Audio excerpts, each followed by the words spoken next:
So the first seam has been sewn. I stitch right along that line that joins pieces 1 and 2 on both templates. And there are two ways that you can sew this seam. Both ways you're going to stay right on that line. One way you're going to start at the edge of the template and just sew right along that line till you pass the line that joins piece 3 to 1 and 2. And you'll just sew past that line a bit and go ahead and cut your threads, and you're ready to trim and press. The other way is to join 1 and 2 by stopping or starting right at that intersection that meets up with piece 3. So you can start at the intersection, and then you'll go ahead and just backstitch a couple of stitches and then sew right down through to the end of the block.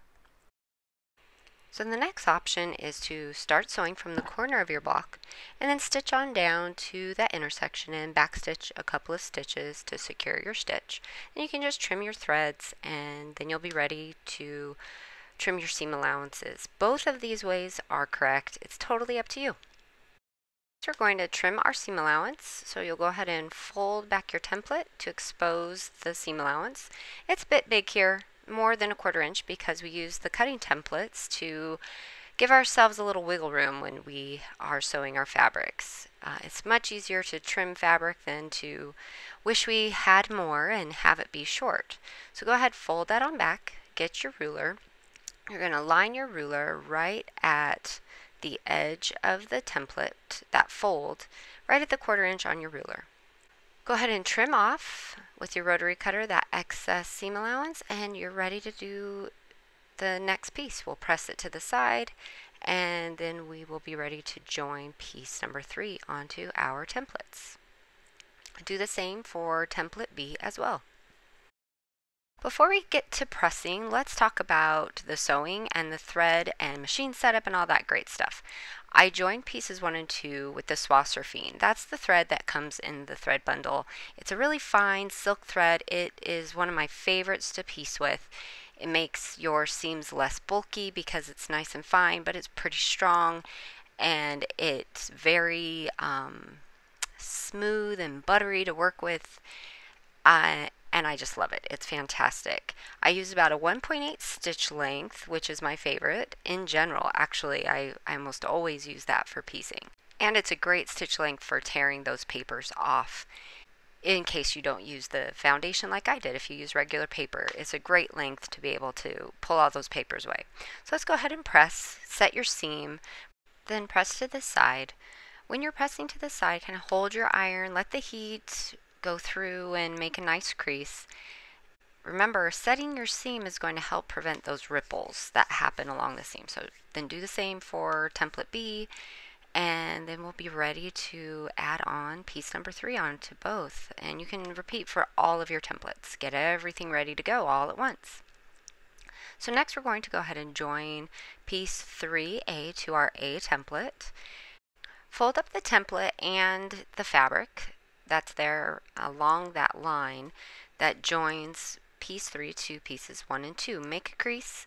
This is so helpful when placing your pieces in where they go and for glue basting. Then draw your fine line right from end to end. Get your first piece 3A and kind of eyeball where it's going to go. Flip it over so you have right sides together. And as you're placing it in its place, remember I made those templates so that the edges will fit and kind of match up to help you out as you're placing your pieces.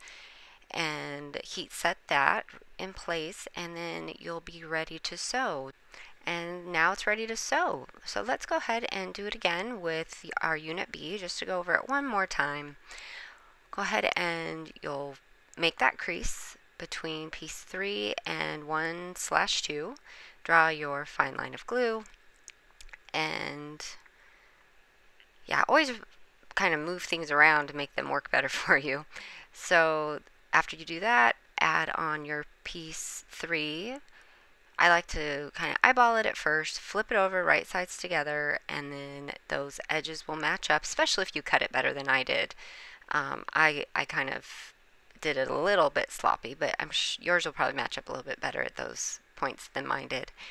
And then you're ready to sew. Repeat that for all of your units A's and B's, and you'll sew right from end to end, right along that line that joins 3, 2, 1, and 2, or 2, 1. So just straight on down. So now that it's been sewn, we're going to go ahead and trim it. Fold your template back and align your ruler just like we did for the seam allowance between 1 and 2. Right at that 1/4 inch. I love these rulers because it has the 1/4 inch line. It's so great. Cut it right off and it's ready to press. When you press, set that seam. It's going to prevent those ripples, I promise. Give it a try. Press it over to the side and use the edge of your iron to make sure you don't get any folds as you're pressing it over. It really helps.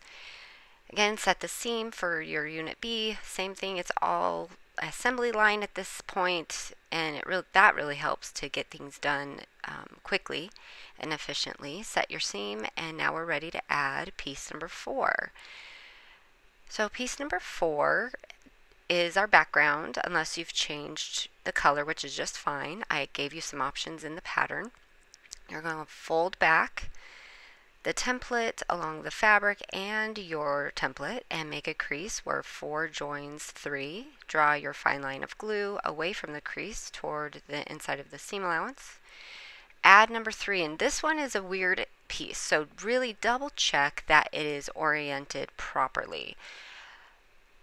Place it first with the right side up, kind of eyeball it, and then flip it on over. I did update all of the templates so that those edges will match up better than what you see in the video. Heat set it, and then do the same for your unit B's. So it's all repetitive again. You're going to keep getting better and better because you're repeating the same steps over and over. Place your glue. I hope you're finding that this glue basting thing is really helpful. And place your next piece for B in its place here, and then you'll go ahead and sew them just like we did for our other pieces. Heat set that little guy, and then you are ready to sew your pieces. Right from end to end, no stopping or starting. It's a really nice, easy little seam.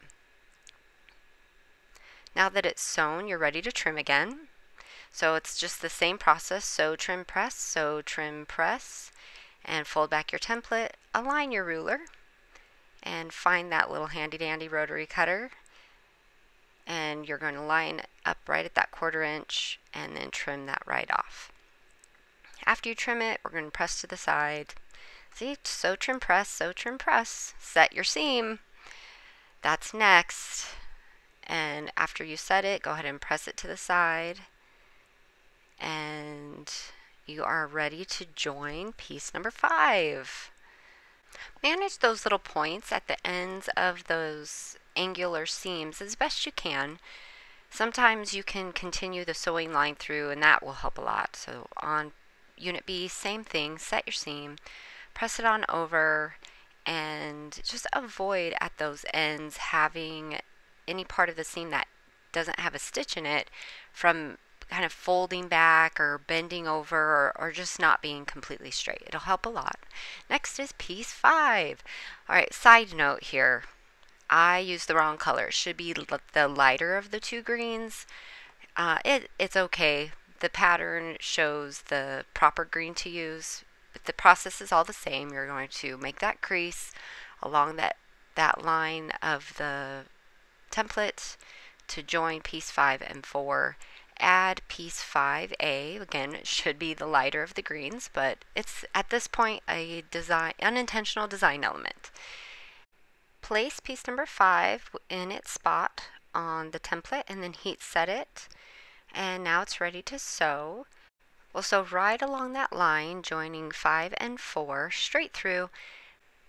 Now we're going to add on piece 5B to unit B, and in the pattern it is supposed to be the darker of the greens, but again, it's okay. I just switched it up accidentally, but it'll look just lovely. So we'll put the glue on after making that crease.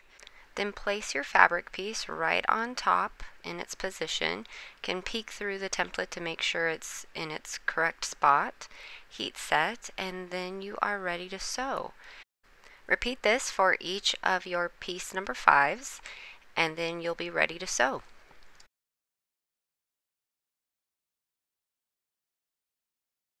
Right, here we go. We have piece number 5A and 5B sewn onto our template, so we're ready to trim. Just go ahead and fold back your template along that seam line between 4 and 5. Align your ruler and go ahead and trim. And you'll repeat this for all of the units.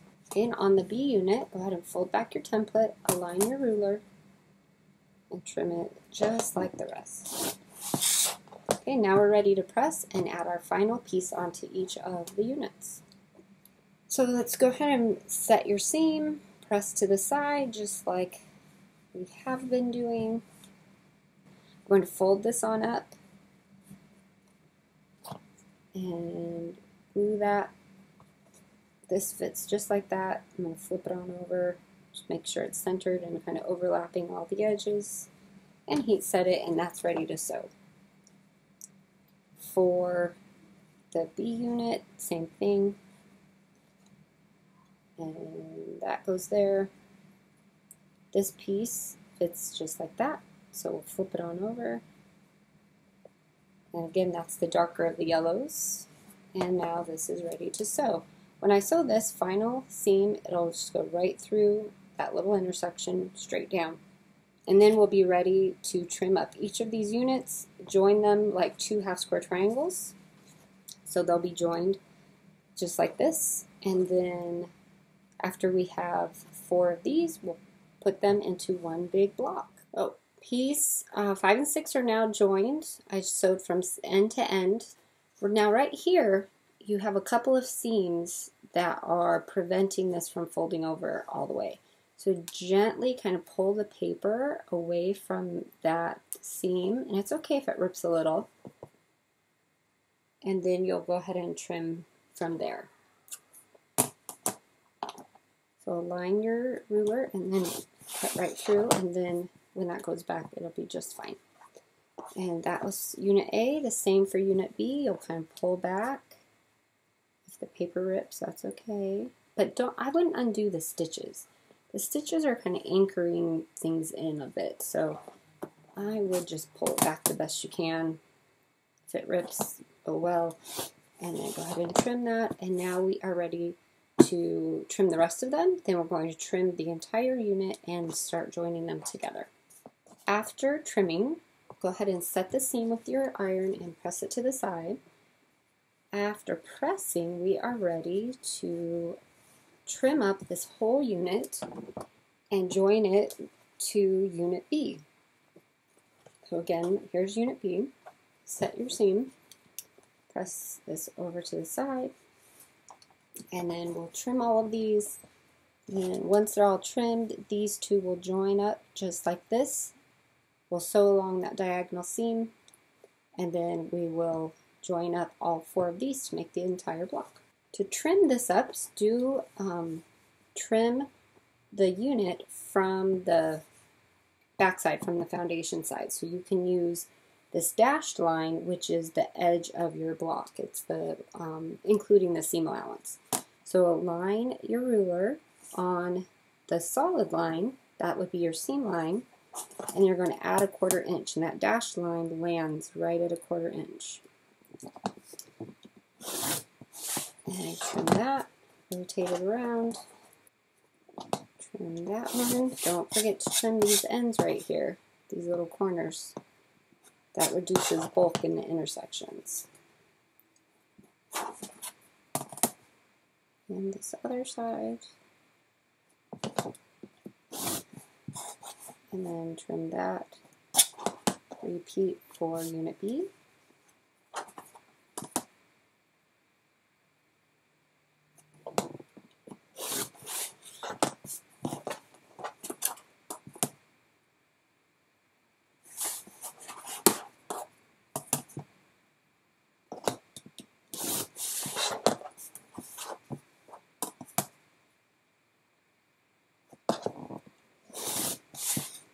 Make sure you get those ends right there and right here.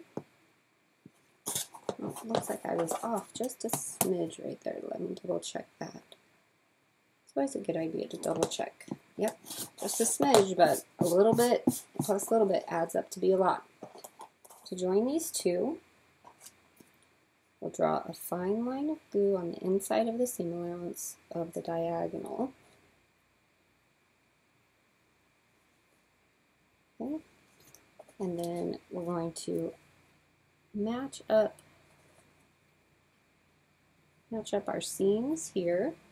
You can see this seam, this seam, this seam. We're going to match those up the best we can. Also, these guys, the clipped ends will match up. That will help you out too.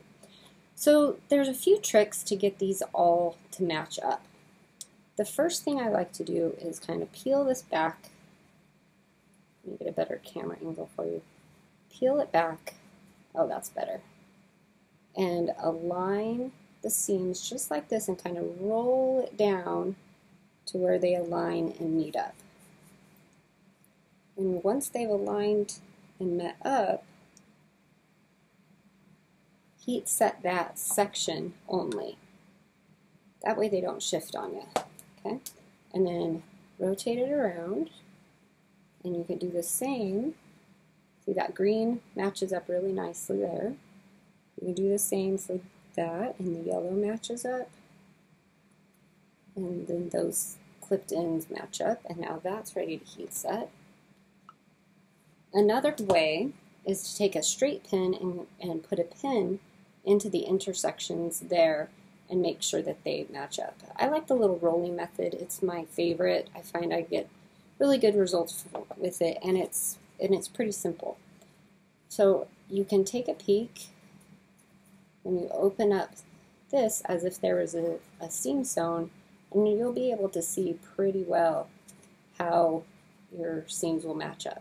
Also, if you have a little hole like I do right here, without any glue, and there's no glue at that intersection, that's pretty important to me.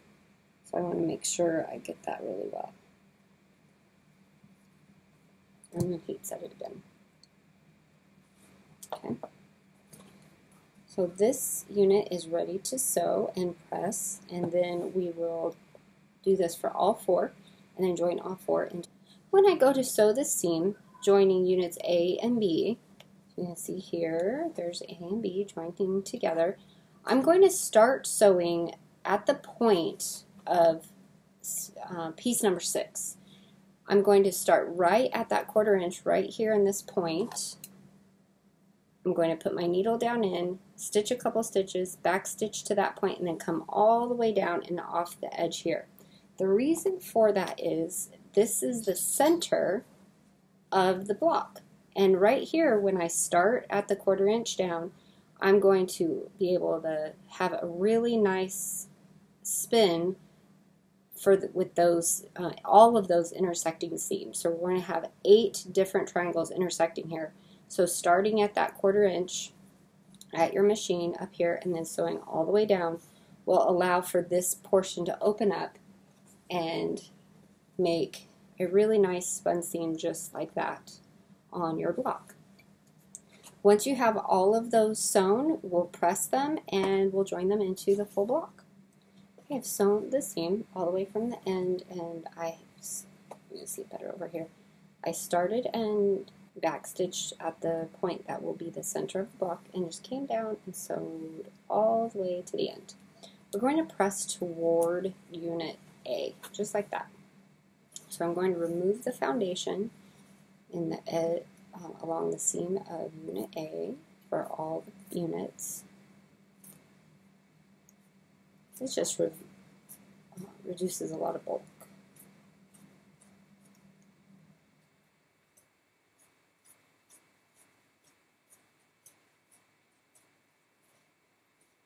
And I like how the foundation feathers, so it thins it out a bit too. Okay, so we'll set the seam.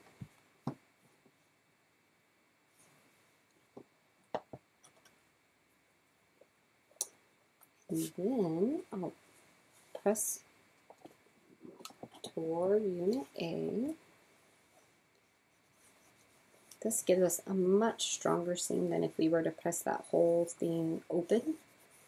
And our intersecting seams and overlapping seams aren't that big of a deal that we would need to open up the seam here. So that is ready. We'll do the same thing for the rest of the AB units, and then we'll be ready to join the whole block together. I think it looks great. Look how everything pretty much matches up.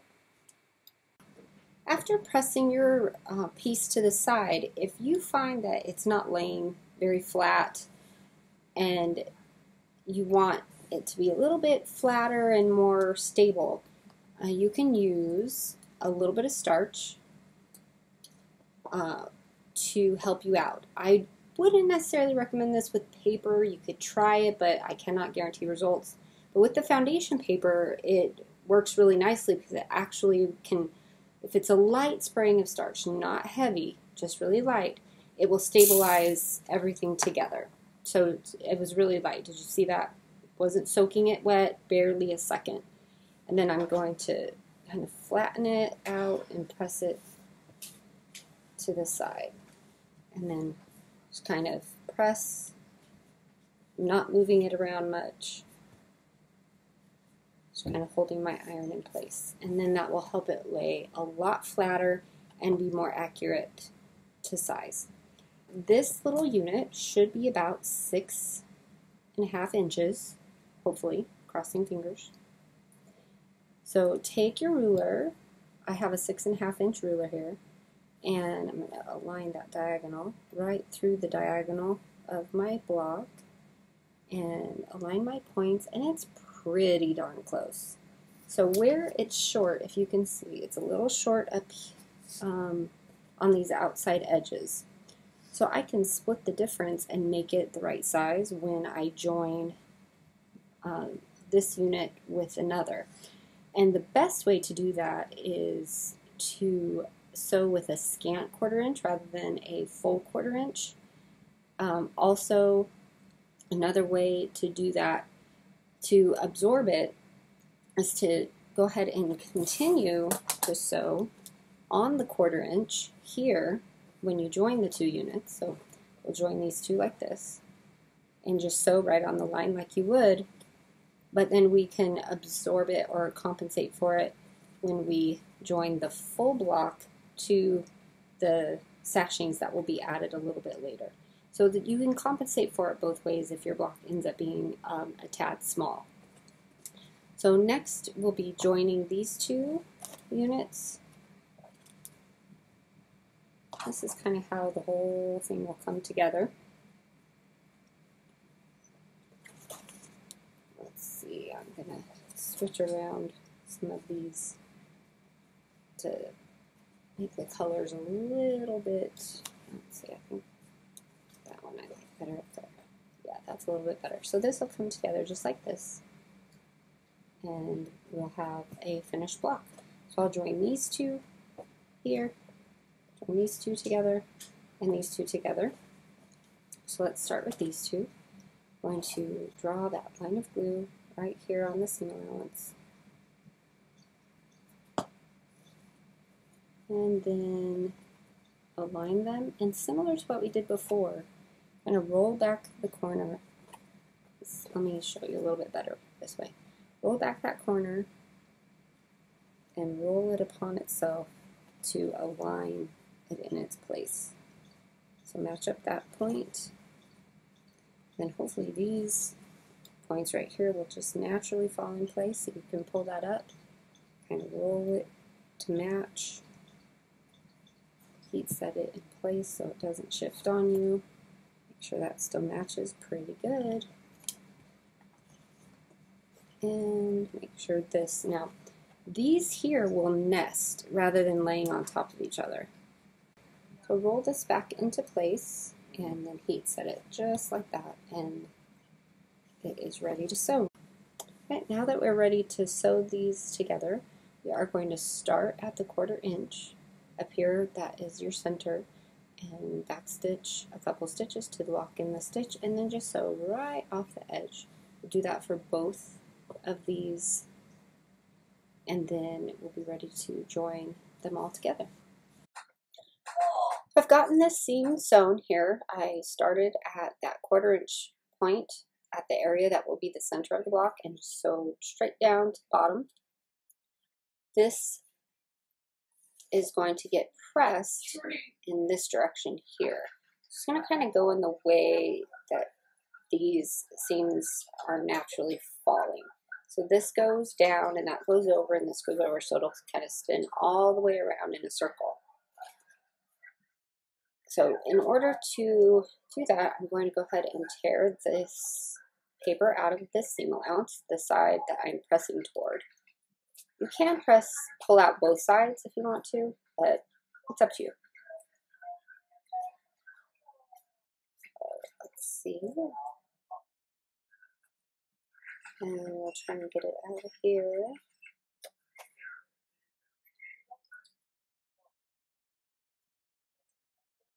Okay. Now, this area right here is pretty thick. There's a lot of fabric coming in this area.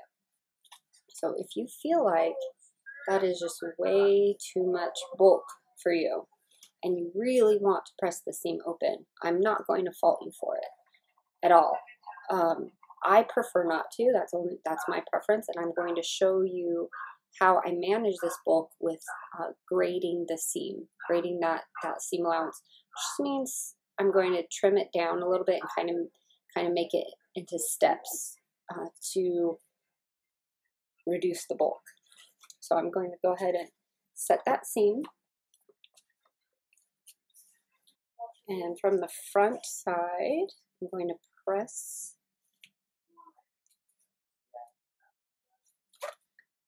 and when I'm pressing, I'm holding and applying pressure. So that will allow it to go flat, and that way I'm not rubbing it and making this shiny. So just kind of apply some pressure. Another thing you can do, this is done in tailoring, is you could dampen it a little bit and then pound it with a little hammer. I forget what the actual term is called. Somebody can comment and tell me. But with leather and corduroy and really thick fabrics, where a lot of seams come together, they'll give it a good whack right there. So what I'm going to do here is grade the seam. So I'm going to clip right inside the seam allowance in steps, kind of layered steps, to graduate the thickness of the seam there. So on the first one, I made one little step, cut it down probably about half, about 1/8 of an inch, and then the next one is going to be a little bit longer than the first, so each layer staggers. And I do that on one side, kind of test to see how it lays, and if I need to do it on the other side of the seam allowance, I can. So give that a try, see if that doesn't help to make that intersecting seam, that bulky section, a little bit flatter for you. Also press it from both the front and back with some pressure to get it to lay flatter. That should help quite a lot. Now we're going to join the next row and intersect the seams right in that center area there. And right there in that center, all of those seams will spin into a pinwheel, and that's where you'll have the bulk alleviated. Now if you do press that seam open in between the two blocks, you will not be able to spin the seams there in the middle, so keep that in mind. If you do choose to press your seams open, that the center will not nest and spin. To join these two rows together, we're going to go ahead and draw that fine line of glue down on the inside of the seam allowance on one row, and then you'll nest these two rows together, heat set them, and sew straight down from end to end. So as you are aligning the two rows together, start alignment from the center out. So I like to start right there in the middle. You can see how all of the intersecting seams come together, and get that aligned just right, and then heat set that first.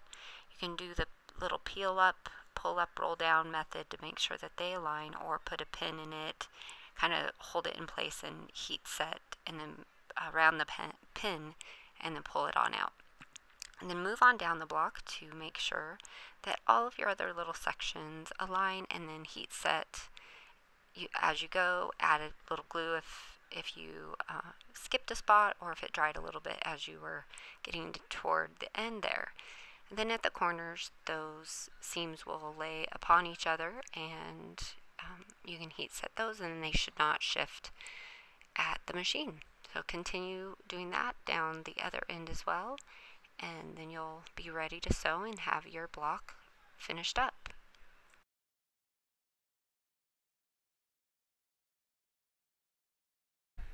The final seam is sewn right from end to end, and now we'll go ahead and press all of our seams to the side and remove the foundation from the seams that we're pressing. So let's take a look at which seams we're going to need to pull the foundation away from.